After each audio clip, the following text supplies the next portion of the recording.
The mountain trail wound through Douglas fir and lodgepole pine, their branches sagging under fresh powder that muffled every sound except the crunch of boots on snow. February cold settled over the Cascade Range with the particular stillness that precedes a storm, the kind of quiet that makes experienced hikers check their watches and quicken their pace toward shelter. Thomas Eriksen had grown up in these mountains, had learned to read weather in the weight of clouds and the behavior of ravens, but on that afternoon in 2004, he was 23 and immortal in the way young men often feel when surrounded by familiar terrain.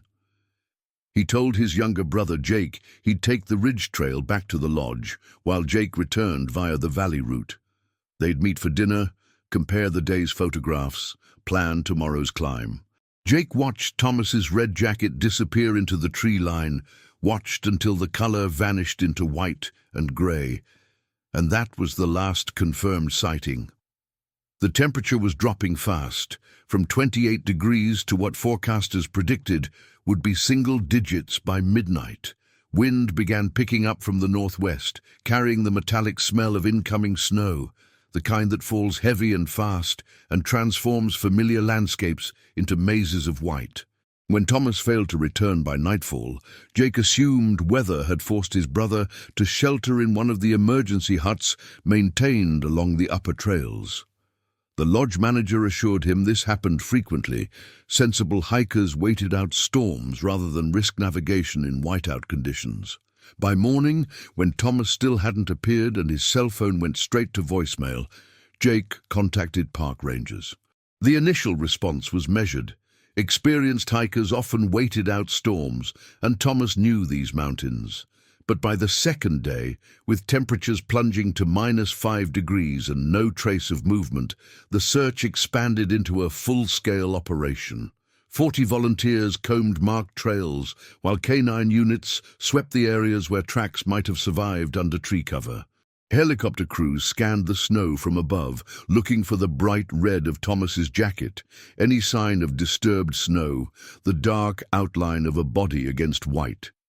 They established search grids using GPS coordinates, divided the mountain into quadrants, systematically covered every accessible area within a 10-mile radius of his last known position. The dogs picked up nothing. The helicopters found nothing. The storm had erased his passage completely, as though the mountain had simply swallowed him whole. The Eriksen family descended on the small resort town of Cascade Falls with the focused desperation of people who refuse to accept absence as permanent. Thomas's mother, Linda, established a command center in their lodge room, covering walls with topographic maps marked with colored pins, blue for areas searched, red for areas too dangerous to access, yellow for possible routes Thomas might have taken. His father, Michael, spoke to every hiker who'd been on the mountain that week, reconstructing a timeline, searching for that crucial detail everyone else had missed. They learned that Thomas had been photographing old-growth trees, that he'd told another hiker he planned to check out a waterfall formation before heading back, that he'd seemed relaxed and confident when last seen. They printed 5,000 flyers with his photograph, his description, the clothing he'd been wearing. They offered a $20,000 reward for information. They hired private search teams equipped with ground-penetrating radar to scan areas where avalanche debris might have buried evidence. They stayed through March, through April, even as the snow melted and revealed nothing. No equipment, no clothing, no sign of struggle or shelter or the scattered remains that sometimes emerge when winter releases its grip. By summer, the official search had been suspended. The Park Service classification changed from rescue to recovery, then quietly to closed case, presumed dead, body unrecovered, one of those mountain tragedies where wilderness keeps its secrets. But Linda Eriksen couldn't metabolize that conclusion. She learned search protocols, studied maps until she could identify every ridge and valley by elevation markers alone. She contacted families of other missing hikers, formed networks, attended conferences on wilderness search and rescue technology. She learned about thermal imaging, about how bodies create heat signatures even in snow, about the statistical probabilities of finding remains based on terrain type and seasonal conditions. She studied case files of successful recoveries, looking for patterns, for strategies that might apply to Thomas's disappearance. Michael returned to his architecture practice in Seattle after 6 months, unable to sustain the financial and emotional cost of staying. But Linda rented a cabin in Cascade Falls, took a part-time job at a local outfitter to cover expenses, and spent every free hour on the mountain. She hiked every trail Thomas might have taken, studied animal behavior to understand how wildlife might have disturbed evidence, learned to read landscape features that might conceal a body. Their marriage strained under the weight of different ways of grieving, his need to move forward, her inability to stop searching.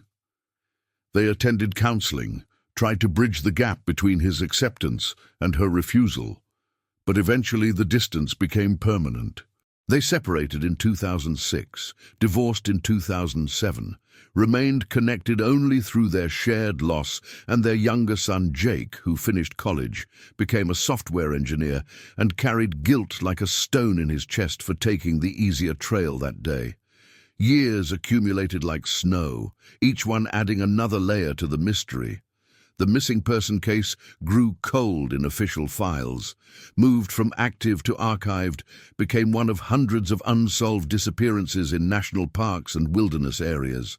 Thomas's friends married, had children, built careers. Life moved forward the way it must, even as Linda continued to maintain her wall of maps, updating them with new search technologies, new theories about what might have happened on that February afternoon. She studied case files of other disappearances, learned about paradoxical undressing and terminal burrowing, about how hypothermia distorts judgment in its final stages, about the 1,000 ways mountains can claim lives without leaving evidence. She became an expert in absence, in the specific topology of not knowing. She joined advocacy groups for families of missing persons, helped organize searches for other people's children while never abandoning hope for her own. She marked each anniversary of Thomas's disappearance with a solo hike to the ridge where he'd last been seen, sitting in silence among the pines, searching for answers in the wind and the stone. And then, in November of 2013, 9 years and 8 months after Thomas vanished, Linda received a phone call from the State Department that would crack open everything she thought she understood about her son's disappearance. A consular officer in Tokyo explained with careful professionalism that Thomas Eriksen had walked into the American embassy, presented identification, and requested assistance returning home. He was alive, he was healthy, and he had no memory of the past 9 years. Linda's first response was disbelief. Scammers and con artists sometimes exploited family desperation, pretending to be missing loved ones. But the State Department had verified fingerprints, had conducted preliminary interviews, had confirmed beyond reasonable doubt that this was Thomas Eriksen, 23 years old when he vanished, now 32, standing in an embassy conference room in Tokyo, asking to go home. The news hit like a seismic event. Media descended on the story with the fevered attention reserved for mysteries that seemed to violate natural law. Man vanishes in American wilderness, reappears on the other side of the Pacific with no explanation. Linda and Michael, despite their divorce, flew to Japan within 24 hours, Jake close behind them. The reunion took place in a conference room at the embassy, clinical and strange. Nothing like the scenarios Linda had imagined during thousands of hours searching. Thomas looked older, leaner, his face weathered in ways that suggested years of outdoor exposure. His hair was longer, streaked with grey that hadn't been there at 23. His hands bore calluses and small scars. He wore clothing that looked Japanese in cut and style, simple work pants, a plain jacket, shoes that had seen heavy use. He recognized them immediately. He said their names. He remembered his life before the mountain, childhood holidays, family jokes, the layout of their Seattle home, Jake's college graduation plans. But February 2004 to November 2013 existed for him as a complete void, a gap in consciousness he couldn't bridge or explain. He remembered stepping onto the ridge trail. He remembered the feel of snow landing on his face. And then nothing until he'd found himself walking past a Tokyo train station with sudden, overwhelming certainty that he needed to find the American embassy. The initial medical evaluation in Tokyo found him in remarkable physical health, no signs of major trauma, no malnutrition, no evidence of drug use or alcoholism. Brain scans showed no tumors, no lesions, no structural abnormalities that would explain dissociative amnesia of this duration and completeness. His fingerprints matched records from his driver's license. Dental records matched X-rays from 2003. DNA confirmed identity beyond any doubt. But the man who returned bore subtle changes the family struggled to catalogue, a fluency in Japanese he'd never studied. His accent apparently quite good, according to the interpreters present.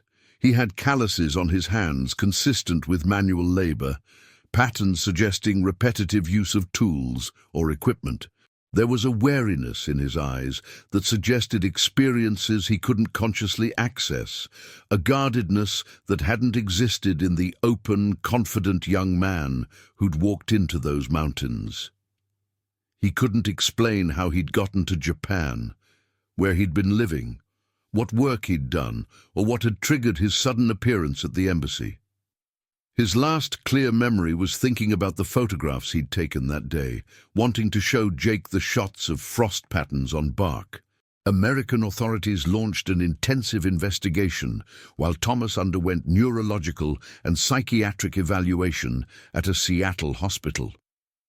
The lead investigator, a veteran FBI agent named Sarah Okafor, who specialized in missing persons cases, approached the mystery with methodical skepticism. In her experience, amnesia, this convenient, often concealed trauma, guilt, criminal activity, or voluntary flight from responsibilities. 9-year absences rarely occurred without someone noticing, without leaving paper trails or digital footprints. She expected to find evidence of voluntary disappearance, perhaps drugs or debt, or a desire to escape family pressure. Maybe Thomas had staged his disappearance, lived under an assumed identity, and fabricated amnesia when he decided to return. But Thomas's case resisted easy categorization. His financial records showed no activity after February 7th, 2004. No credit cards, no bank withdrawals, no tax filings, no employment records, no social media presence under his name or known aliases. His student loan payments had defaulted, his apartment lease had expired, and possessions been sold. For 9 years, he had existed completely off-grid, which in the increasingly digital landscape of the 2000s required either exceptional technical skill or exceptional circumstances. Okafor interviewed everyone who'd known Thomas before his disappearance. Friends described him as stable, happy, excited about finishing his degree in environmental science, close with his family, no history of mental illness or drug use.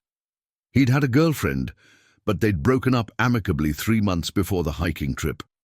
He had no debts beyond normal student loans, no legal troubles, no reason anyone could identify for wanting to vanish.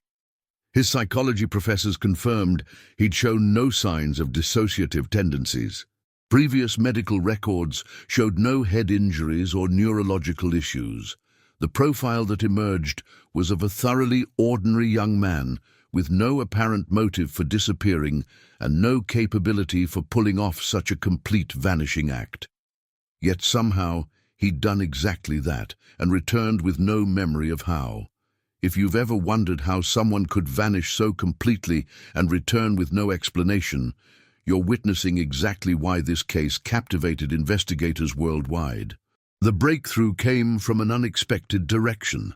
A Japanese immigration lawyer working with the embassy began tracing possible pathways Thomas might have taken into the country. Since he had no passport stamps or official entry records, he must have arrived illegally. But how? Japan is an island nation with strict border controls and comprehensive surveillance systems.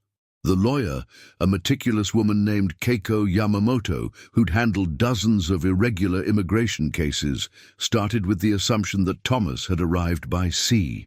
She contacted maritime authorities, reviewed incident reports from 2004, and discovered that in late February of that year, a small fishing vessel operating off the coast of Hokkaido had reported rescuing a man from the water, someone who appeared to have fallen or jumped from a larger ship.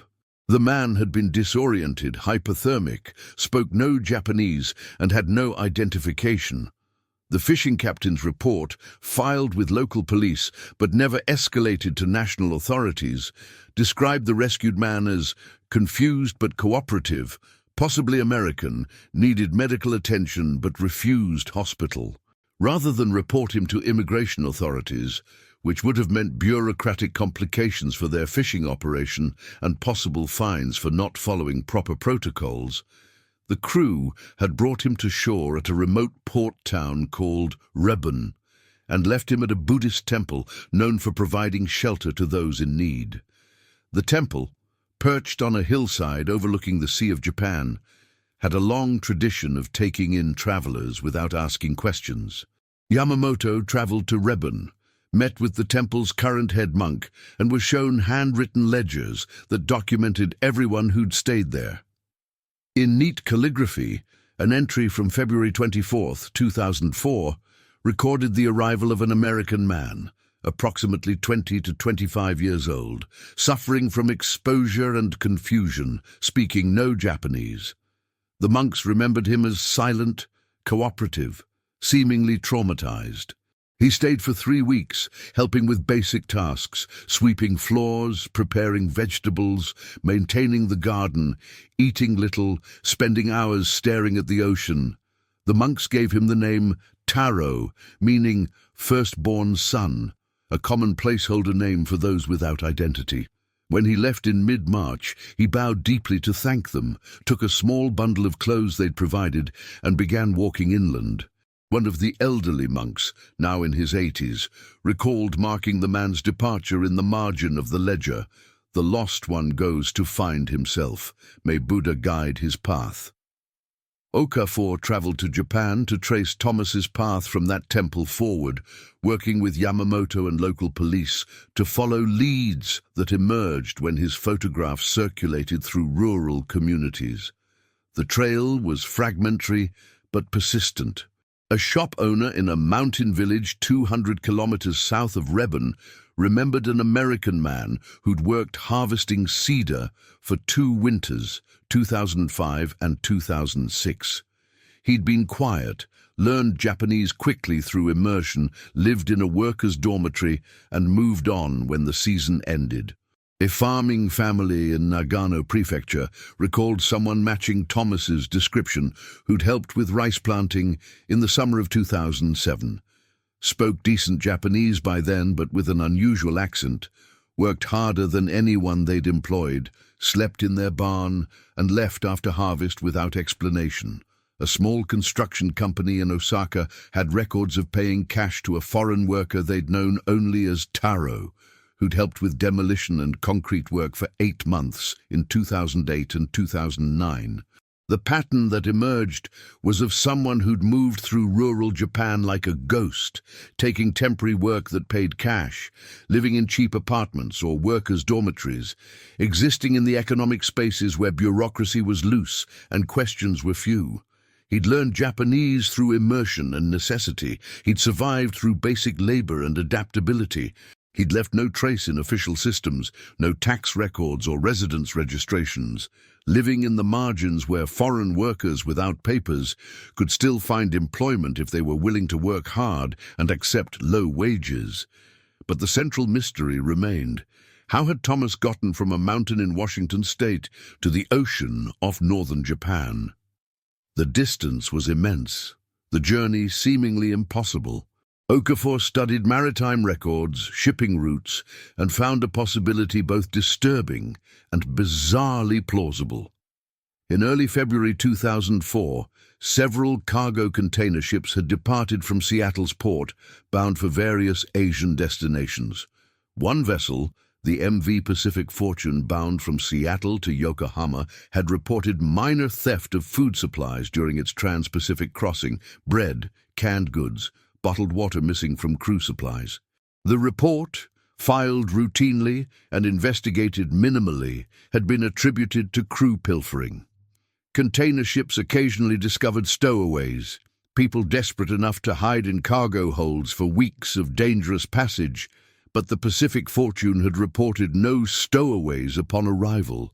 Could Thomas, suffering from hypothermia and confusion on the mountain, have somehow made his way to Seattle's port district and hidden aboard that ship? The timeline was extraordinarily tight, but theoretically possible. If he'd survived the mountain night by finding shelter, if he'd walked out in a dissociative state, if he'd hitched rides or wandered in confusion during those crucial days when the search was focused on the mountain, not urban areas, if he'd somehow ended up at the docks during the narrow window when the Pacific Fortune was loading cargo. Okafor tracked down crew members from that voyage. Most remembered nothing unusual, but one retired merchant sailor recalled that they'd suspected someone had been hiding in the cargo hold because food kept disappearing, and they'd found evidence of human presence: a makeshift bed of cardboard, empty containers, waste concealed in corners. They'd searched but never found anyone. The sailor speculated that the stowaway might have jumped or fallen overboard during rough weather in the North Pacific, which would explain why no one was found when they docked.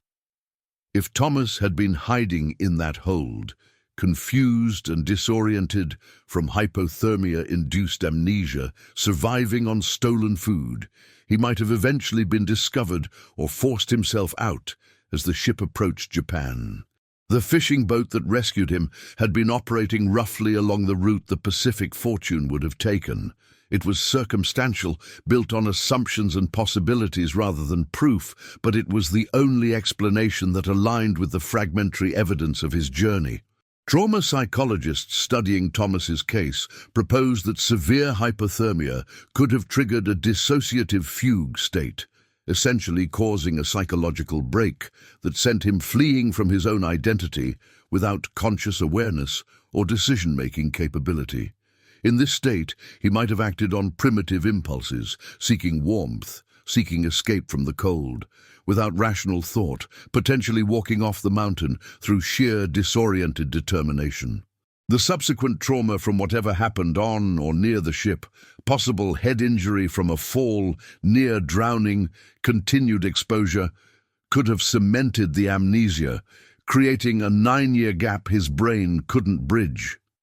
Dissociative fugue typically resolves within days or weeks, but cases of extended amnesia following severe trauma and repeated stresses do exist in medical literature. Thomas's brain, unable to process the cascade of traumatic events, might have essentially created a new baseline identity. Not quite Thomas Eriksen, not quite Taro, but someone in between who could function day to day while the memories remained locked away behind neurological barriers his consciousness couldn't penetrate. In Japan, Thomas had existed in that liminal state between identities. Not quite Taro, no longer Thomas, a man without history, rebuilding a life from moment to moment, without the anchor of memory. The families and workers who'd known him described someone quiet, hard-working, occasionally seeming lost in thought but never troublesome or strange enough to attract official attention. He'd learned to survive, adapted to language and culture through necessity, created a shadow life that required no documentation or past. He'd apparently developed routines, found work through word of mouth, moved when circumstances required, lived simply and without complaint. Several employers mentioned that he'd seemed particularly drawn to outdoor work, to forests and mountains, though he never explained why. A woman who'd worked alongside him at a tree nursery in 2011 remembered him saying once that mountains felt both familiar and frightening, though he couldn't articulate why. These fragments suggested that buried memories exerted pressure on his conscious mind, creating feelings and preferences he couldn't explain. And then, in November 2013, something shifted. Several people who'd worked with him in his final months in Japan, he'd been doing landscaping work for a temple in Kyoto, reported that he'd seemed increasingly troubled, talking about dreams of mountains and snow, mentioning a brother he couldn't quite remember but felt certain existed. The memories weren't returning so much as echoing, creating cognitive dissonance that finally drove him to walk into the embassy. A psychiatrist later theorized that the cumulative effect of living in a foreign culture, speaking a learned language, maintaining an identity built on nothing, had created enough psychological stress that the dissociative barriers began to crack. Thomas described the moment of clarity as sudden and overwhelming. He'd been walking past a train station, heard an American tourist speaking English, and felt like he'd been struck by lightning. He suddenly knew his name, knew he was American, knew he needed to find his way home. The 9 years between remained blank, but his core identity had reasserted itself with force that couldn't be ignored. The reintegration was neither simple nor complete. Thomas recognized his family, his hometown, the contours of his former life, but 9 years of experience existed for him as blank pages he could feel, but not read. He knew intellectually that he'd lived that time. His body bore evidence in scars and calluses, his unconscious skills proved it in his fluent Japanese, and his familiarity with tools and tasks he'd never learned before 2004. But he couldn't access the narrative. Therapy helped him accept the gap rather than struggle to fill it, to understand that identity doesn't require complete memory, that he was both the person he'd been and the person those missing years had made him. He learned about the search his mother had conducted, saw the maps on her wall covered with pins and notes, understood the years she'd spent refusing to believe he was gone. That knowledge created its own complexity of guilt and gratitude. The weight of having been searched for so intensely, while unable to respond, while existing in ignorance of the grief his absence had caused. Linda's maps came down from the wall in 2014, carefully folded and stored in boxes she couldn't quite throw away. She'd found what she was looking for, though not in the way she'd imagined. Not on the mountain, but across an ocean. Not through search protocols, but through an inexplicable chain of circumstances that seemed designed to defy logic. Michael returned from his separate grief, and slowly, carefully, the family began to rebuild around this new version of Thomas, this man who was their son and brother, but also a stranger shaped by years they'd never shared. Family dinners were careful affairs at first, navigating topics that wouldn't highlight the gap, learning to exist together in present tense rather than dwelling on lost time. Jake and Thomas took trips together, not to mountains, but to coastlines, building new memories to exist alongside the ones that had been lost. They developed inside jokes, shared experiences, gradual restoration of brotherhood that acknowledged the rupture without letting it define everything. Thomas himself struggled with practical reintegration.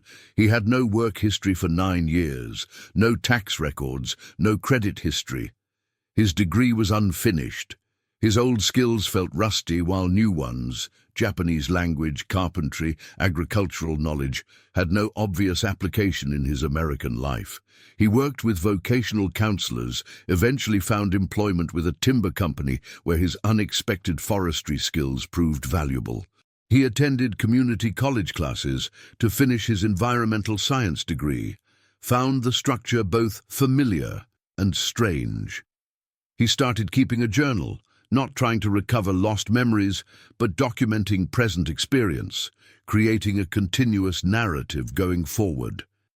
He avoided media interviews after the initial surge of attention, uncomfortable with being treated as a curiosity or miracle, rather than a person trying to navigate complexity beyond his control. The case transformed from mystery to advocacy as the immediate shock faded into long-term implications. The Eriksen family worked with missing persons organizations to establish protocols for international searches, recognition that disappeared individuals might not stay disappeared in expected ways or locations. They advocated for better information sharing between American law enforcement and consulates abroad, for systems that could flag unidentified individuals who might match missing persons reports across borders. Linda began speaking at conferences about the importance of never accepting easy conclusions, about understanding that absence doesn't always mean death, about maintaining hope without letting it destroy the capacity to live. She met other families of missing persons, shared strategies and emotional support, helped organize searches while acknowledging that not every story ends with return. Thomas himself, though unable to remember his lost years, spoke occasionally about the gift of second chances, about how identity can be rebuilt even when memory fails, about gratitude for people, temple monks, employers, strangers who'd helped him survive when he had nothing. He corresponded with Yamamoto, who'd traced his path through Japan, and with some of the people who'd employed him during his missing years, trying to piece together external narrative, even if internal memory remained blocked. These conversations provided some closure, some understanding of the person he'd been during that time, quiet, hard-working, kind, someone people remembered positively even if they'd known him only briefly. The neurology remained incompletely understood. Specialists studying Thomas's case could identify the probable mechanism, trauma-induced dissociative amnesia sustained by continued stress and lack of triggering memory cues, but couldn't fully explain the duration or completeness. Some memories occasionally surfaced as fragments, a flash of fishing boats, the smell of cedar, the sound of temple bells, but never coalesced into coherent narrative. Brain plasticity experts suggested that the 9 years of experience existed in his neural pathways, influencing behavior and capability even if conscious access remained blocked, that perhaps someday a trigger might unlock portions of that time. But years passed without significant recovery, and Thomas learned to accept that those years might remain permanently inaccessible, that he would live the rest of his life with a gap at its center. The mountain where Thomas vanished still holds its secrets. What exactly happened on that February afternoon remains unknown, locked in the hours he can't access. Search and rescue teams occasionally train on those trails, and Linda sometimes joins them as an observer, her expertise in search protocols put to use helping others. But the Douglas firs still stand in their patient rows, catching snow each winter, sheltering hikers who pass beneath their branches, unaware of the story that unfolded there. The ridge trail where Thomas was last seen bears a small memorial plaque now, not marking death but disappearance, acknowledging mystery without claiming to resolve it. And sometimes, when winter storms move through the Cascades with that particular quality of silence that precedes heavy weather, Linda thinks about how absence and presence are more fluid than we imagine, how the lost can return from directions we never thought to search, how love persists even when hope seems irrational. The trail continues upward into clouds and snow, and somewhere in that landscape of questions, a young man in a red jacket walked into a mystery that would take 9 years and 10,000 miles to partially solve. Some answers arrive not through discovery, but through return, not through searching, but through surrender, not through understanding, but through acceptance. Thomas Eriksen came back from the mountain and the ocean, from the space between identities, from the years that exist for him only as evidence and testimony rather than memory. He lives now with that incompleteness, building forward while the past remains partly obscured, held by mountains and the sea and the silent neurons that preserve experiences his consciousness cannot reach. And that, in its own way, is enough. Not complete understanding, but presence, not perfect memory, but continued life, not resolution, but reunion. The snow still falls on the ridge each February, erasing tracks, keeping secrets. While somewhere far away, a man who vanished speaks Japanese in his dreams and wakes remembering only the moment before he disappeared, the feel of snowflakes landing on his face, the trees closing in, the quiet that precedes transformation.